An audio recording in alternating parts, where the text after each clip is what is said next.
It's an absolute joy and pleasure and a privilege to be here, Dr. Karan Singh. You have been in public life for almost 75 years. In fact, just over 75. Over 75.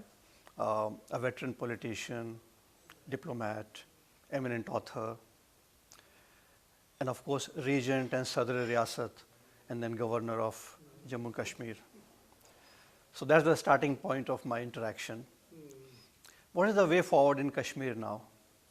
The way forward? The way forward.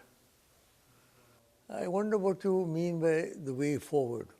You see, in any case, time is moving on, so we are moving forward. What has now happened politically is the whole game has changed after the abrogation of 370. Before that, the main question was how much autonomy the state should get. That was the kashmakash, if you like. The state asking for more autonomy, center wanting to give less.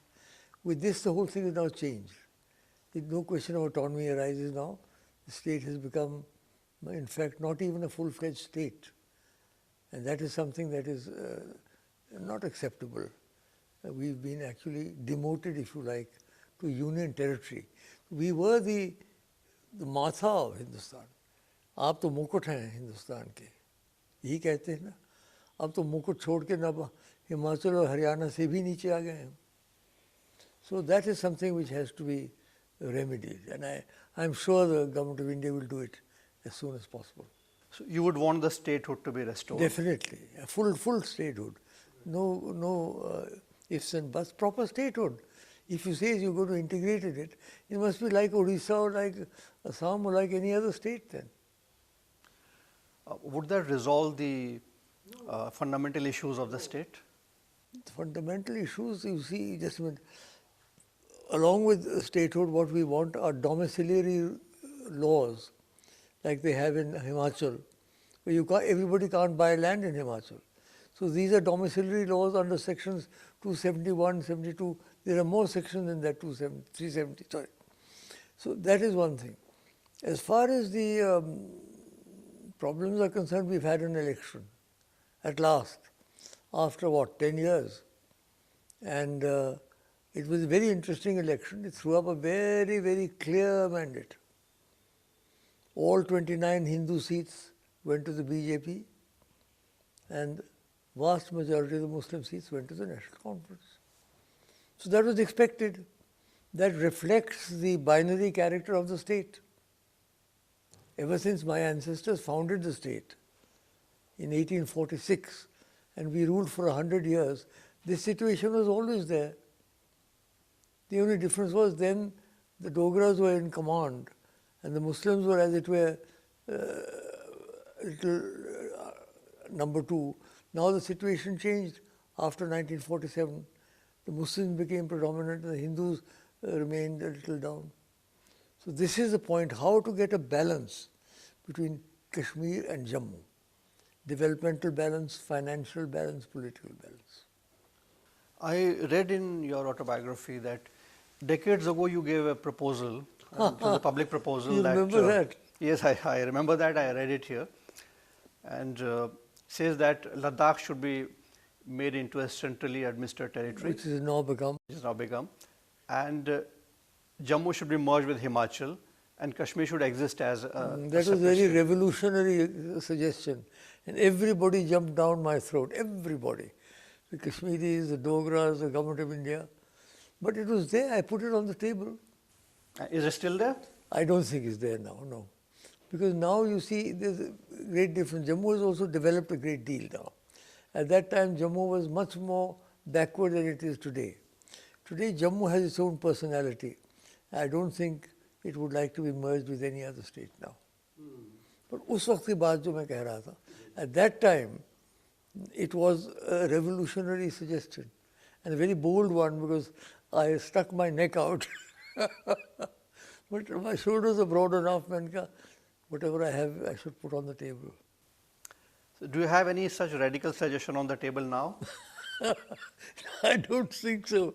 I think that now the only radical suggestion is a reinstatement of statehood plus domiciliary laws to safeguard the people of the state and a genuine attempt to strike a fair balance between Jammu and Kashmir. So as you know, you've traveled a lot, Jammu and Kashmir are very different. They were never together. 1846 में हमारे बुजुर्गों ने जो रियासत बनाई, after that they became Jammu and Kashmir and Gilgit-Baltistan and Ladakh. It was a huge state that the Dogaras built up, mainly through conquest and Himalayan activities at that height in those days without any of the modern equipment. It was a great feat. In fact, the Dogaras, if I may digress for a minute, are the only people who really extended the territory of India. We've had great heroes, mind you, in different, we've had Chhatrapati Shivaji Maharaj and Maharana Pratap and others were great heroes. They fought within the country, obviously. And they fought very bravely against people who were aggressive. But we extended the territories. I don't think Gilgit-Baltistan and Ladakh were ever part of India to that extent as we made it. I don't think the Dogaras have ever got adequate credit for that. Textbooks वगैरह में कोई जिक्र नहीं होता उसका. I heard you say at a public meeting that what these two men, Maharaja Hari Singh and Sheikh Abdullah, could have done together is a great might have been of Indian history. What did you mean by that? Well, what I meant was that if there had been some understanding between these two people, one representing the Dogaras and the feudal order, the other representing the Kashmiris and the democratic impulse, anything could have happened. You remember in, where was it, in Lebanon, I think, there was a Christian president and a Muslim prime minister. Something like that could have emerged, possibly. But it was not to be. I mean, they were totally different. That's what I was coming to. I mean, two very different persons with different impulses, different backgrounds, different interests. And of course, I mean, your father was the ruler of the state, and here was Sheikh Abdullah, who was a very popular leader. So a meeting of minds would have been very difficult. नहीं, वो तो ऐसे ही मैंने कहा ना, might have been. It was just speculation. There was never, well, there were some possibilities in between. Some people did try and get them together, but no, it was not possible. You had a personal equation with Sheikh Abdullah, and I did actually. I had a personal equation with Sheikh Abdullah. I had a personal equation with Jawaharlal Nehru. He was my mentor. I grew up reading his books in the Doon School, and the Discovery of India and his autobiography and all. So he was one of the iconic figures when I was growing up, and he represented all the urges and all the dreams of young people and of the new India. That was one thing. Sheikh Abdullah, I had a somewhat edgy relationship, but nonetheless a cordial relationship. Because I was sent in as regent under rather difficult circumstances. You have mentioned in this book, autobiography, that people close to you used to call you Tiger. That is my pet name from childhood. One day apparently he and Maharaj Jodhpur were sitting, Umesh Singh ji, and I crawled in and he said, look, ये tiger कब की तरह चल रहा है, तो उस दिन से नाम ही मेरा tiger पड़ गया. Pandit ji, all his letters to me are my dear tiger, आपने पढ़ा होगा in the compendium. My father and his friends, that generation, all called me Tiger. So you enjoyed a real equation with Pandit Nehru and thereafter with Indira ji. And then, yes, Pandit Nehru was a mentor, and for 15 years, from 49 till 1964, I was in touch with him.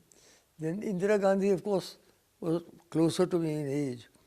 And when I wanted to get out of J&K and get into the broader Indian politics, she took me into her cabinet at the age of 36, which at that time was considered to be a very young age, still is, I think.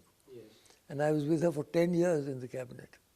I saw her finest moment, Bangladesh, and her darkest moment, the emergency. Sab dekha maine. And thereafter you had an equation with Mr. Rajiv Gandhi and Mr. Sanjay Gandhi. Yes, Rajiv and Sanjay were growing up when we used to go first to the house. One was 7, one was 9. I saw them growing up. Rajiv he was in my ministry actually. He was a pilot. I was aviation minister. But he's a very, very good man. That was a terrible tragedy that he was blown up like that. Given this background of family history and an equation with successive generations, what is your equation with Rahul Gandhi? No, Sonia Gandhi, don't forget. So Rahul came much later. Rahul to bilkul was hard. I saw, remember when he was born. Rahul ke baad, Sonia was the one with whom then I was interacting. And as you know, unke kehne se maine Lucknow mein, I had fought an election also against Atal Bihari Vajpayee. And she gave me 3 terms in the Rajya Sabha, consecutive terms. So I had very good relations with her. I was also made president of ICCR, and I was also in the UNESCO executive board. A number of, I wasn't taken into her cabinet, but a number of assignments were given to me, which suited me very well. Then we come to Rahul much later. Rahul is a very nice young man. I am very fond of him. He used to be in close touch with me. Recently, he has not been in such close touch. But he's improving, I think. Every year he's improving. And I think he's learning on the job. Mm-hmm. And do you see a potential? I see a potential. I mean, you know, potential means whether he'll become prime minister or not one day is a matter of speculation. And Priyanka Gandhi? Priyanka is very bright. She's a bright girl. She sparkles. I've known her also, bachpan se. She's very bright. I'll just take you through a statement of Rahul Gandhi to which many of the former royals reacted very adversely. The East India Company choked India by partnering with, bribing and threatening our more pliant Maharajas and Nawabs. Yes, well, that may have been true. More pliant, meaning the ones they were dealing with. I'm not holding a brief for all the princes, but he said directly more pliant. That means not everybody. Now, coming back to what happened in recent years, the abrogation of 370, did you approve of it? Well, I wasn't consulted, first of all. So the question of my approval or disapproval didn't arise. But when it happened, I was also in a dilemma. I realized that there was a large section of the state who would be very opposed to it. On the other hand, there were some who were going to welcome it. So I took a very nuanced view. I said, some things are positive in this. For example, women's rights are being secured. Previously, as you know, if a Kashmiri girl or a Dogra girl married outside the state, she'd lose her property. That's being remedied. Then there were vast sections of the society who couldn't vote. The Pakistan se refugees aaye the, they didn't have the vote. They're being empaneled and certain reservations are made. So it's good, some positive things have happened. You know, given your long association with Jammu Kashmir, if I were to ask you what is the lasting solution to the issue? I don't know. There is no lasting solution to anything. You know, things go on and on forever. But I think the present solution that I can think of is to have a full-fledged state and a proper balance between the two regions. If that goes smoothly and the relationship between the state and the center goes smoothly, I think that's the best that we can hope for. Dr. Singh, something about your own personal political career. Well, you know, I got into a political career at the age of 18 because the situation developed in such a way that my father was obliged to leave the state under very painful circumstances. The reason was, of course, Sheikh Abdullah.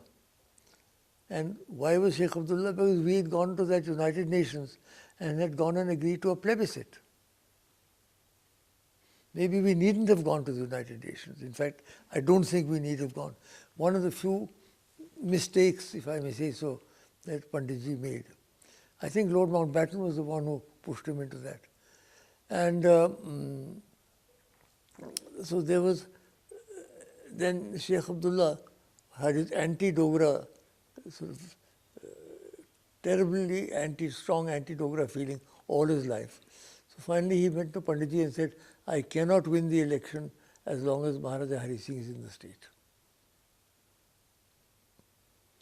So we were called to Delhi, and there Sardar Patel broke the news to my father and mother. सिर्फ उन्होंने कहा आप कुछ देर के लिए बाहर रहिए, लेकिन महज उनकी अस्थियां वापस आई. Only his ashes came back with me. Then you mention in your autobiography that your relationship with your father was complex and there were events that cast a shadow. Let me come back again. So you said public life. So when he had to leave the state, he appointed me, he didn't abdicate. He appointed me regent. So 20th June 1949, I was appointed regent of the state. So 20th June 2024, 75 years pure. That is where we are counting the 75 years from. Because that was a public office also. Yes. And you have held important positions in... Then after that, I became Sadr-i-Riyasat. That was when the tension arose. You see, what happened was that it was going in the normal course, but Sheikh Abdullah had to sort of rub it in. And we want to abolish the monarchy. Monarchy so यूं ही खत्म हो रही थी सारी. So they went through a big thing. We've abolished the Dogra monarchy, and they put a big illuminations in Kashmir, and they were in seventh heaven. So that irritated everybody, obviously, including my father. And then the constitution came into being. I called the constitution into being, Constituent Assembly. And they came up with the idea of the elected Sadr-i-Riyasat. And they offered me the first election. Now that was where, some people, my father maybe his loyal supporters thought that, hey, this man has insulted your father, he's insulted the Dogras. How can you go and sit as his nominee as Sadr-i-Riyasat? That was a view. And that was what made it very difficult for me. Because on the one hand, Jawaharlal ji wanted me to accept the post. On the other hand, I knew that my father would not be happy. So that was where the tension in a way began. I suppose it was an inevitable fallout of the political debate. You see, I realized that the monarchy had lost its importance, that the future lay in democracy. I wanted to be part of that democracy. I was a young, idealistic Indian. I wanted to be part of the new India. And that path was through Jawaharlal Nehru, not through Maharaja Hari Singh. Kya karta main? You can appreciate what a difficult situation. Absolutely. So that complication that arose out of that political situation, that could never be erased. No, not really, not really. I mean, we went har saal jaake, we used to touch his feet and sit there, my wife and I, and meet him. So there was never any overt sort of tension or anything. I mean, in those days, you couldn't even dream of having a overt thing with your father. Don't forget, this was a long time ago. But yes, he was never fully reconciled to that. Taking you back in time, and because you mentioned a lot of your princely days. Let me just add one point. The Nizam of Hyderabad, who fought against India, actually fought against India, was made Raj Pramukh. And Maharaja Hari Singh, who signed the instrument of accession, was exiled. Can you see the unfairness of the whole situation? He could have been adjusted some way, he could have been asked to do something for the country. उनको तो sir जो खिलाफ लड़े उनको तो आपने राज प्रमुख बना दिया और जिन्होंने आपको लिख के दिया उनको आपने जला वतन कर दिया. तो जाहिर आपके लिए कश्मकश का दौर था वो. हाँ वो भी था. आगे चलिए आप पूछ रहे. जी, I was about to ask you about your princely days, and of course I discovered from this book that at a very young age you were secluded, in the sense that you were taken away from your parents. From the parents and put into a separate establishment. My father decided that. After the age of 5 I lived with my mother. At the age of 6 I was put into a separate establishment with 2 companions and British guardians. And from 6 till 11, for 5 years, age of 11, that was how we lived. At 11 then I was sent to Doon School, which is a very tough school. It wasn't a princely school as it were. But there again my father was very far-sighted. He didn't send me to Mayo College or to Rajkumar College. He wanted me to get prepared for the future. I get the impression from your book that since you had to live away from your parents from a very early age, you had a separate princely establishment, it created some kind of emotional vacuum inside of you. Is that so? Well, the princely establishment was not a very, it was pretty strict because the British guardians were there. We had the timetable every day and all. It wasn't a very sort of, not a spoilt, and that's why my father took me away. They said if he stays in the palace, he's bound to be spoilt, particularly by the mother. They would take him away. But maybe there's an emotional vacuum, you're right. I was allowed to see my mother 3 times a week for 1.5 hours, and my father once a week. It's a curious way of growing up. As a young prince, what was your life like? What was the schedule? Well, young prince meaning 5-6 साल तो ये रहे guardians. उस वक्त तो we did the usual things, learned riding and we went out, learned cricket and that sort of thing. So nothing particularly. Doon School was hardly a princely atmosphere. It was a tough atmosphere. And then as soon as I got out of Doon School, within a year or two, these changes. I developed this trouble in my hip. So I was in plaster of Paris for 1.5 years. Can you imagine? Zaman. So I have written here the title you had, Shri Yuvraj Karan Singh Ji Bahadur. That was my title when I was born. But that meant nothing to me. I mean, who wanted a title? And your birthday was a holiday in the It was a public holiday. So from then till now you're Dr. Karan Singh and you're a citizen and you have spent about 75 years in public life. Do you think you have adapted well to changing times? I think so.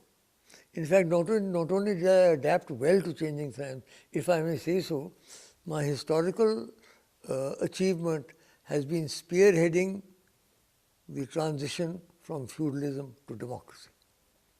I was the first prince to go into public life, go into cabinet. बाद में दूसरे आए. So that was my role. And you mentioned that you were the first prince to turn your palace into a hotel. Turned the palace into a hotel. I gave away a huge orchard to the university. I did a lot of things which, I thought were worth doing. Since you mentioned your relationship with Sheikh Abdullah. With Sheikh Abdullah, he was somewhat condescending, but he was all right. But then when the situation politically turned, and I had to signed his dismissal order and all. Obviously from that time he was very angry. We met only after 14 years then. And I was wondering, when we meet, how will it be? So I must say to his credit, as soon as he came and said, "Hello Tiger, kaise ho?" So all the tension disappeared.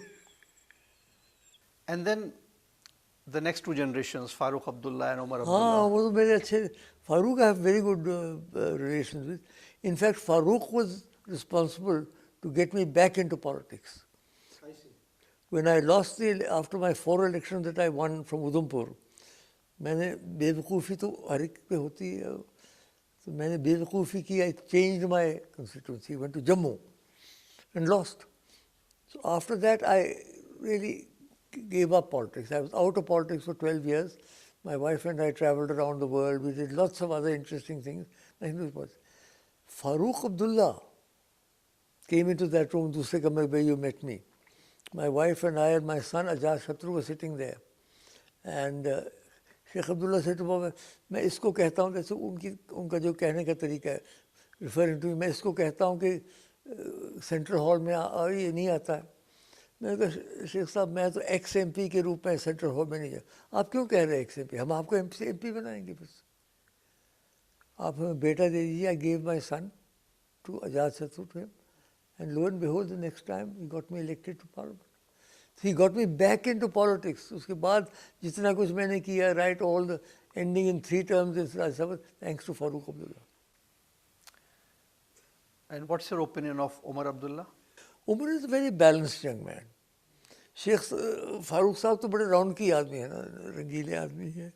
He's full of fun. And when we had a party here on my 90th birthday, he was dancing most of the time. You know, he is one of those people who's full of joie de vivre. Yes, of course. But Umar is a balanced young man. I think he'll go far. I hope he will. Because, you know, he's got a second chance now. I wish to quote from your autobiography and seek some more thoughts on that. Indeed, it would be correct to say that the basic difference between Sheikh Abdullah and me lay in the fact that while he looked upon himself as a Kashmiri who happened to find himself in India, I considered myself an Indian who happened to find himself in Kashmir. That's very clear. Priorities. You see, Sheikh Abdullah was a Kashmiri leader. He was a remarkable leader, mind you. The Kashmiris will never see a leader like him. Kashmiri used to be a reviled race. Single-handedly, he brought them up. And he was a great orator in Urdu and in Kashmiri. But his political interests lay only in the Kashmiri-speaking areas. They were not able to cross into the Dogra areas or the Ladakhi areas and all. And therefore, he was basically a Kashmiri leader, as he said. Whereas I looked upon myself as an Indian who happened to be born. This puts it very well, I think. As you say, you have completed 75 years and more in public life. And I look back at your career as a journalist. I think I've been watching you for almost 3.5 decades as a journalist. There have been talks off and on, I've heard, about you being offered the position of the President of India. Did you come close to that office ever? Shall I tell you the story? Because I think it's pretty public now. In 2006, after Professor Abdul Kalam's term completed, there was a very strong move that I could become president. Congress needed a candidate. Sonia Gandhi said to me that मैंने 2 नाम भेजे हैं. I know who the second name is. I will not name it. Maybe that was the preferred name for her. I do not know. So when the meeting, you see, we were dependent on the left front somehow. याद रखिए हमारे 140 थे सिर्फ. We only had 140. The left front, I think, had about 100 or 98 or something. So we were dependent on them for the government. So CPI, CPM, and Congress sat. So Sonia Gandhi mentioned the first name, which was shot down immediately with some rude remark, which I don't want to mention. Then she mentioned my name. They said, he's a scholar and he's done very well. But you know, we are a socialist country. How can we elect a Maharaja as president? That was that. That was it. Now, as we look back at your long years, yes, no, I have no regrets about not being president. Do you still sing? Yes, I still sing. हफ्ते के 1 बार रियाज करता हूँ. आज है रियाज 4 बजे. और क्या कौन से राग आपके पसंदीदा? मेरे राग सब पसंदीदा तो मालकाओं से भोपाली है और कल्याण ठाट के शुद्ध कल्याण है, शंकरा है, देशकार है, इस किस्म के राग और मालकाओं से Durga. Most grateful, sir, for your time, and it's a great pleasure talking to you. And it's wishing you long years of public life and a long and healthy life. Thank you so much for giving time to PTI. Thank you, sir. Thank you, Zaman. Thank you. Good luck.